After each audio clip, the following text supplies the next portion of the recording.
যদি বলতাম তাহলে আসলে কেউ জানতেও পারতো না যে জয় কতটা স্যাক্রিফাইস করেছে, আমি আমি জয়ের জন্য কতটা স্যাক্রিফাইস করেছি। Right, right. আমরা তো জয় ভাইয়ের স্যাক্রিফাইসটা জেনেছি।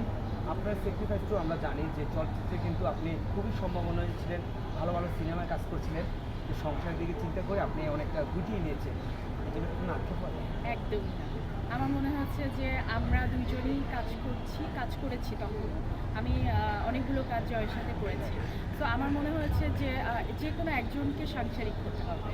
সো আমার মনে হয়েছে যে মেয়েদের বেলায় এটাই বেটার যে সাংসারিক হওয়াটা মেয়েদের সবথেকে বেশি জরুরি। আমার মনে হয়েছে যে আমি আমি পিছিয়ে যাই। কারণ সংসারটা টিকিয়ে রাখার জন্য, সংসারটা ভালো রাখার জন্য যেকোনো একজনের স্যাক্রিফাইস করতে হবে।